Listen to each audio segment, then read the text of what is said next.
within our means and get our financial house in order when I first took office. And I've always believed, and I believe to this day, and I'll firmly believe until the day I leave this earth, that if you don't keep yourself financially strong, you're not able to help anybody. And my grandfather used to use this, and my father and grandfather and my grandparents and all my parents, and they always had ways to explain to us as children that we could understand. I'll never forget, my grandfather always said, he says, how's Charlie, Joe? And Charlie was one of the town people that everybody loved. Everybody has one, right? Did you know that that guy's just the nicest, or that lady's the nicest lady, or the nicest man you've ever met? And they would do anything for you. So Papa was trying to make a point to him. And he says, how's Charlie? I said, Papa, everybody loves Charlie. He said, Charlie's a great guy, isn't he, Joe? And I said, oh, Papa, he's wonderful. And he said, Charlie gave you a shirt off his back, wouldn't he? And I said, oh, Papa, he would. He said, Joe, the problem is, Charlie don't have another shirt to give you. He never prepared. He never planned. He wants to. He talks a good game. He'll do anything he can, but he can't. And that really stuck home to me. If your nature is to want to help and to want to give and to want to share, put yourself in a position to do it. 5 years ago, we weren't in a position. I could have talked a good game, couldn't do a thing. We had not planned properly before, and we had no idea where the future would. We couldn't take advantage of any opportunities because we weren't strong enough to do it. Now we are. We can pick and choose. We're getting better credit ratings now. So basically, when you have a good credit rating, you can negotiate a much better deal. And we're doing that as a state. And we believe that we can come out of this recession, the Great Recession, much stronger than most any other state, if we have the educated workforce to do it, if we have the information that will allow us to show us the road. I even asked Kelly Goes this morning, I said, Kelly, we're going to go through redistricting. You've heard about redistricting. You understand the political posturing that goes on. If you don't, you should, because there's nothing fair about it. It doesn't make any sense at all. Everybody sits down that wants to protect their turf, and they'll draw lines around. They'll go down this road and up this holler, across this ridge, or in order to pick up a few extra people that makes up the district.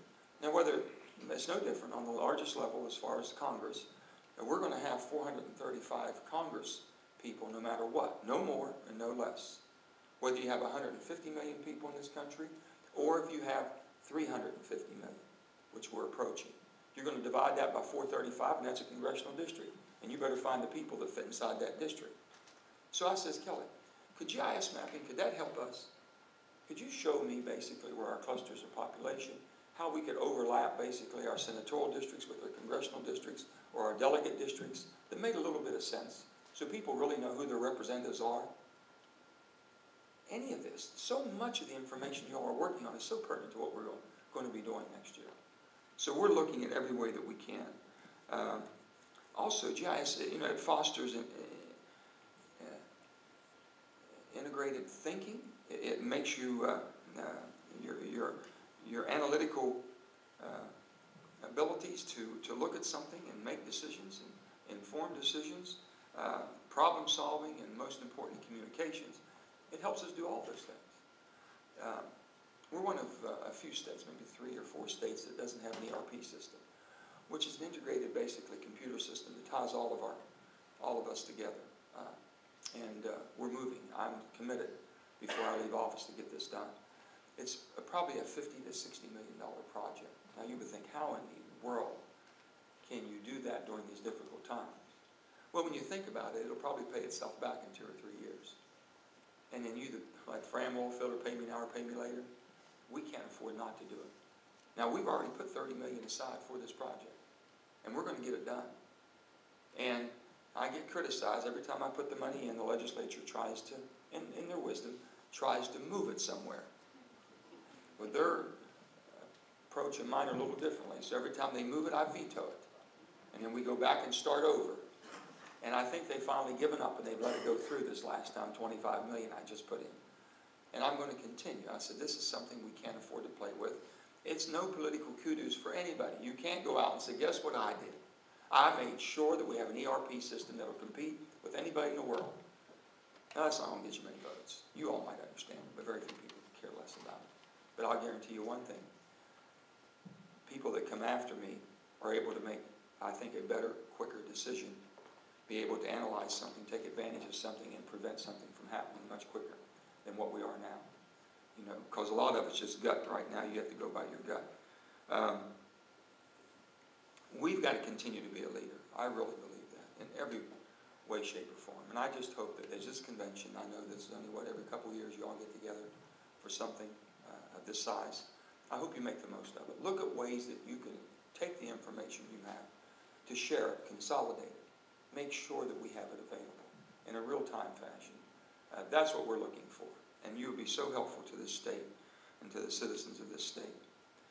American entrepreneur Steve Jobs once said, "Innovation distinguishes between a leader and a follower." Someone asked me the definition of a leader. You always have that if they think you're in a position of leadership. How'd you get there? And what makes a leader? And I've heard so many definitions, and I thought about that. You know, really what does? And some people are able to lead, and some people are willing to follow, depending on that person. But the best definition I've ever heard, a leader is a dealer in hope.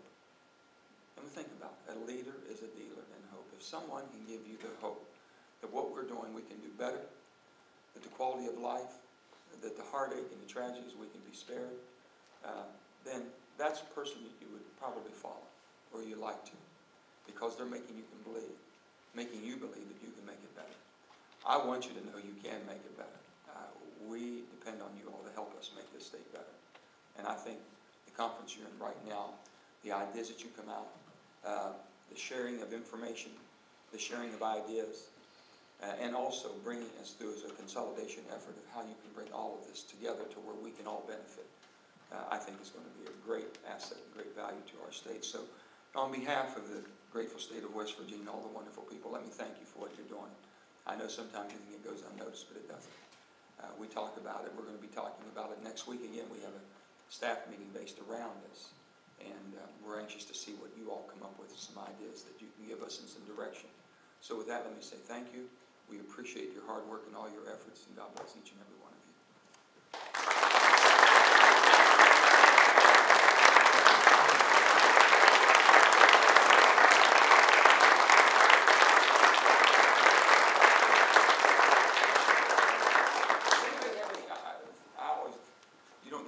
Shot at me that many times. When you come in, I say something late. But if anybody had any questions or any things that you want me to consider, or as we move forward and as a state, and things that you do, or just in general, I'd be happy to entertain it or hear it. And I take constructive criticism well, because I get a lot of it. But anybody, any thoughts on anything you want to bring up? Okay, Governor, I was fighting that gas fault fire yesterday.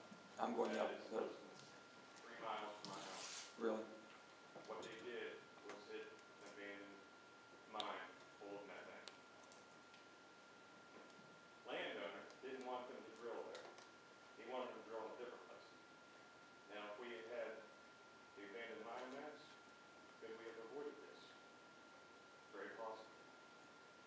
Let me tell you what also, there's a big speculation that the upper Big Branch might have been something of what we're just talking about now, that somehow they hit one heck of a pocket of gas to get that much fuel so quick. So we don't know that, and you're absolutely correct. And I think that it could, and we spared, I think we had 7 people burned yesterday. 7 people burned. Right now, all limestone volunteer fire department's equipment has been confiscated by the belt fighters, and it's still burning to this point. No, they're going to let it. I'm going to be contacting today, and my style is this: that I do. I want to talk to the CEOs. I want to talk to our people first to see what we think, and what some of the best technicians believe should be done, and then basically talk to the owner to see what. I've always said this: if you don't take charge of these situations, I guarantee it, you're going to get blamed for them. So you might as well make those decisions, take charge, and make sure that people know that we're going to be making the final decision. So I've told Jimmy Jeanette, he's up there right now. You all know Jimmy, and he's up there right now. And instead of being here, I sent him up there. He's studying on that today until it gets put out. And also to find out what happened. But you're right, that's what we've heard too. And it could have been avoided. Could have been avoided. So. Something that Marcellus Shale Wells, that's working for Ohio County. It's about all I get done. Is the map around Ohio County. I'm sure. There's a big play there. Really getting